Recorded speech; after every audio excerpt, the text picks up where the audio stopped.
Bom dia! Hoje comemoramos na Igreja Metodista o Dia da Escola Dominical e estudaremos mais uma lição da Escola Dominical Online, tendo como tema hoje a vida no deserto. O texto bíblico base é o que narra no livro de Gênesis a história de Agar, que foi serva de Sarai, que depois mudou o nome para Sara, esposa de Abraão, e foi mãe de Ismael. Vejamos então, inicialmente, algumas questões dessa história narrada na Bíblia. Abraão recebeu a promessa de que seria pai de uma grande nação. Sara, sua esposa, chegou a duvidar, no que foi repreendida por Deus, porque Deus não promete nada que não irá cumprir. E os impossíveis para os homens são possíveis para Deus, como está escrito na própria palavra. Mas um dos erros que deu origem a essa história que nós vamos ver hoje, Gênesis, foi justamente que, mesmo depois de ter recebido essa promessa, Abraão e Sarai não souberam esperar, não deixaram que Deus cumprisse a sua promessa de acordo com a sua, de Deus no caso, vontade de Deus. E quiseram dar o seu jeitinho. Olha, Deus prometeu a nós uma descendência, mas nós vamos dar então o nosso jeito para que essa promessa se cumpra. E esse jeitinho foi entregar a Agar, que era serva de Sara, para ser concubina, ou seja, uma mulher sem os privilégios de esposa, mas alguém com quem ele deveria ter relações sexuais, de modo que ela pudesse então dar a ele um filho. Esse ato, para nós hoje, é totalmente esquisito, totalmente compreensível, mas não era na cultura e nas leis da época. Os homens podiam ter várias mulheres e várias concubinas. E depois disso, posteriormente, nós vemos, por exemplo, que Lia e Raquel, lutando lá pela preferência, né, de Jacó, que fizeram a mesma coisa. Também deram as suas servas para serem concubinas do seu marido. Mas a questão aí mais grave, então, é esse jeitinho que muitas vezes nós também damos na vontade de Deus.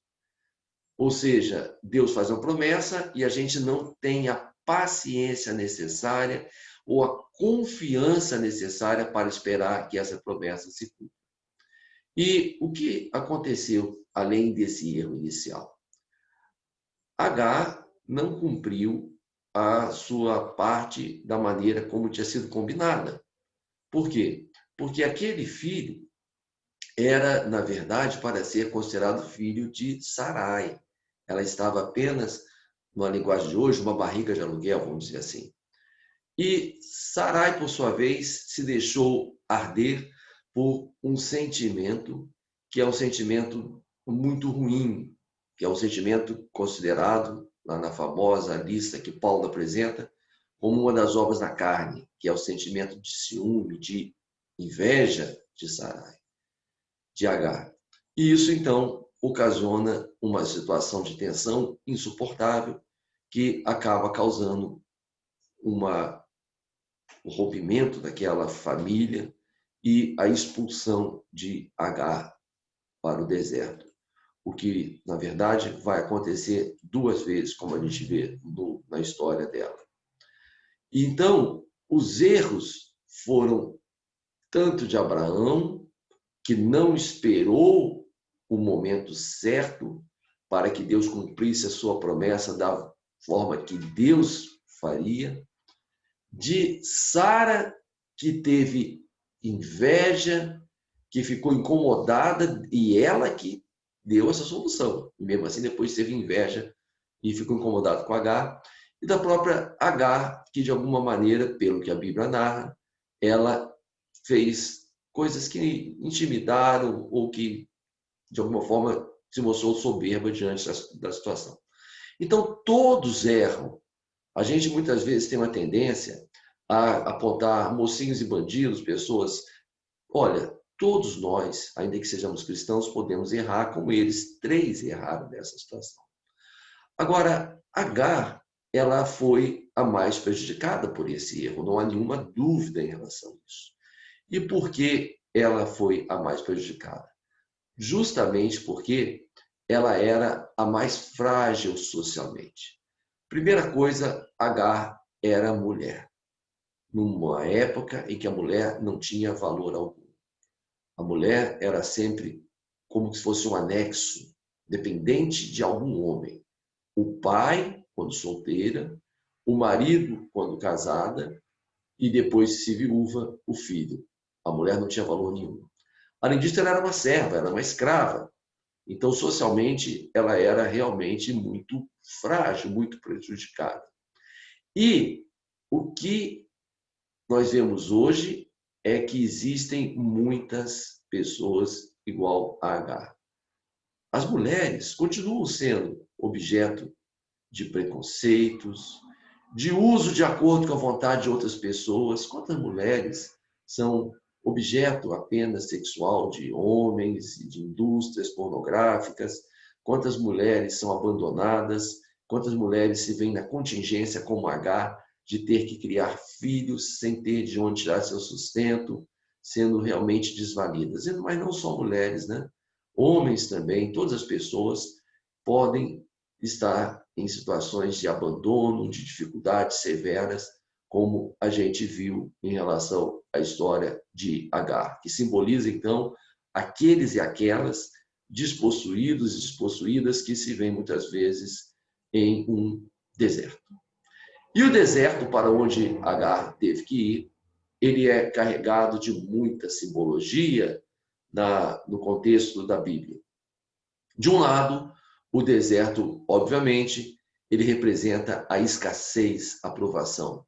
Quando vemos na Bíblia a narrativa do Jardim do Éden, certamente não era um deserto. Em meio a uma floresta, em meio a um campo cultivado, a gente tem a abundância, a gente tem uma subsistência mais tranquila. No deserto, tudo é escasso, tudo é difícil. Mas, de outro lado, o deserto representa a provisão divina.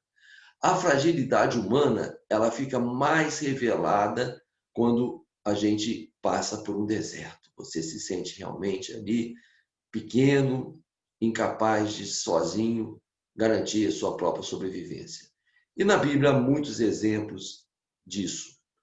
O mais contundente, até pelo tempo em que durou, foi a travessia do deserto pelo povo quando saiu do Egito rumo a Canaã, rumo à Terra Prometida.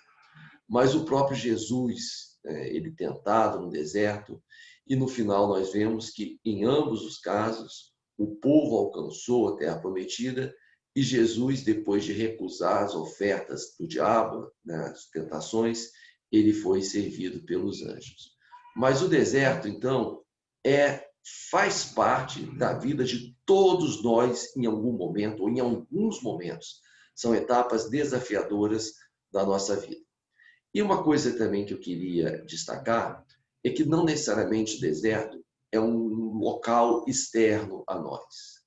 Muitas vezes o deserto se faz dentro de nós, nos nossos sentimentos, na depressão, na insegurança, no sentimento de desamparo, de solidão, de desespero. E a depressão, muitos estudiosos afirmam, é o mal do século. Então, nós não precisamos estar literalmente no deserto para passar por tristezas, por angústias. E não por culpa de quem passa por isso. Porque a nossa sociedade é uma sociedade pecaminosa, uma sociedade que discrimina, que exige muitas pessoas, e muitas vezes nós encontramos motivos reais para isso, os quais se juntam-se a alguns problemas de saúde, porque a depressão tem origem, inclusive, fisiológica, ela realmente, esses problemas viram uma grande melancolia, uma grande tristeza e um deserto que parece sem fim, que pode assolar a vida de muitas pessoas.